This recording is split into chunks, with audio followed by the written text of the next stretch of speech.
अस्सलाम वालेकुम dear teachers, कैसी हैं आप? उम्मीद करती हूँ बिल्कुल खैरियत से होंगे। अब हमने आज जे से एक बच्चों को कहानी सुनाई है। आपने कहानी सुनाते हुए स्टोरी टेलिंग की टीचिंग मेथड को फॉलो करना है।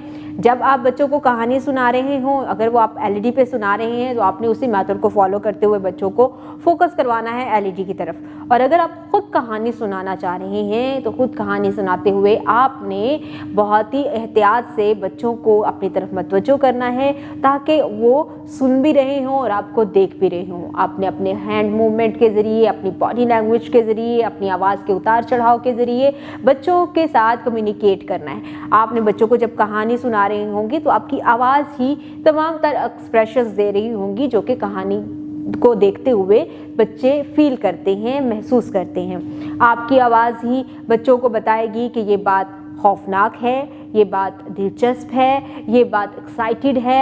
ये आपकी आवाज़ के ज़रिए ही पता चल जाता है। इसके साथ ही जब आप कहानी मुकम्मल कर लें तो उनसे बच्चों से वो सवाल पूछें जिनमें जे से शुरू होने वाले अल्फाज से जो नाम बनते हैं। जब तस्वीरें दिखा रहे हों तो बच्चों की हौसला अफजाई करें। जिन बच्चों को उन तस्वीरों के नाम आते हैं उनकी हौसला अफजाई क्लास में की जाएगी और जिनको नहीं आता उनको उनके नाम बताए जाएंगे।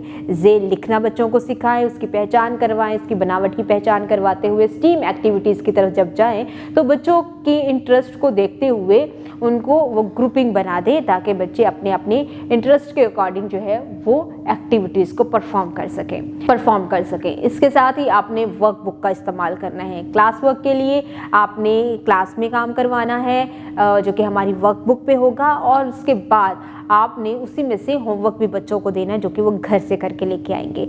उम्मीद करती हूँ आपने आज की इस वीडियो से बहुत कुछ सीखा होगा। मज़ीद सीखने और जानने के लिए हमारे साथ रहिएगा। मिलते हैं अगली वीडियो में, तब तक के लिए अल्लाह हाफिज़।